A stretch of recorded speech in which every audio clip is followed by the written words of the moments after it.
అందరికీ శుభోదయం. ఈరోజు మన యాక్టివిటీ కథ చెప్పడం. సృజనాత్మకతో సొంతంగా కథను చెప్పడం. ఆదర్శిల పేజీ నెంబర్ 47 నుండి 49లో ఉన్న కృత్యాలను చూస్తూ పిల్లలతో కథను చెప్పండి. ఇక్కడ కొంతమంది పిల్లలు సొంతగా కథను చెప్తున్నారు. చూద్దామా? Good morning. ఎవరికైనా సరే మీకు ఇష్టం వచ్చిన స్టోరీ కథ ఎవరు చెప్తారు?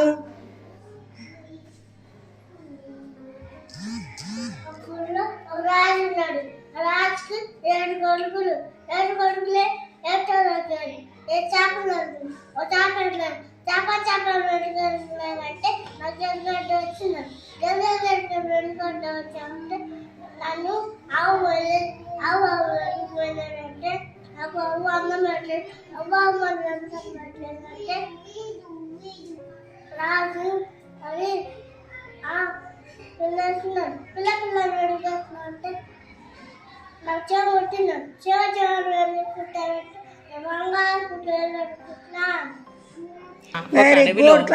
ఒక జంతువుల కుటుంబం ఉండేది. ఆ అడవిలో పెద్ద వేప చెట్లు, మర్రి చెట్లు, టేకు చెట్లు ఉండేవి. అదే అడవిలో తల్లి బీర, తండ్రి బీర, వాటి బిడ్డ బీర ఉండేవి.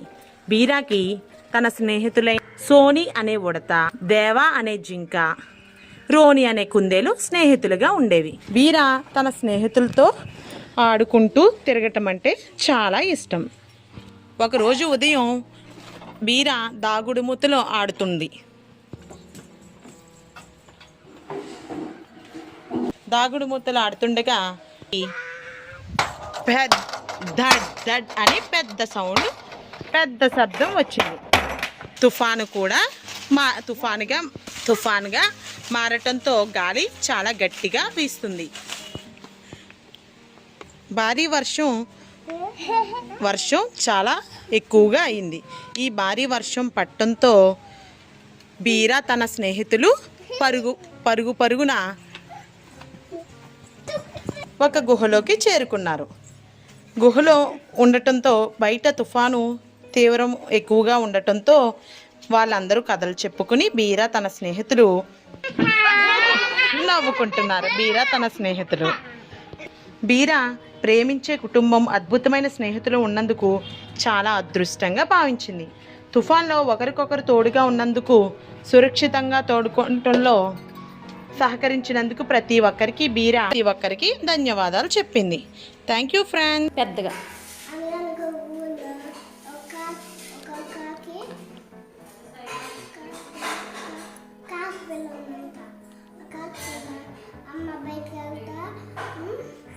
అమ్మ కాకి పిల్ల కాకి అని చెప్పి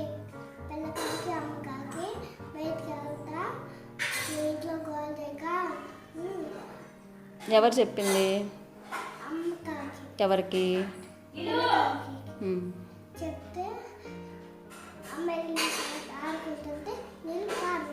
ఎవరు పారబోసింది? ఇక్కడ ఉన్న పిల్లలు సొంతంగా చాలా బాగా కథలు చెప్తున్నారు కదా. మరి ఇంకెంత ఆలస్యం, ఈరోజు మనం కూడా ఈ యాక్టివిటీని మన అంగన్వాడీలో చేద్దాం. Thank you.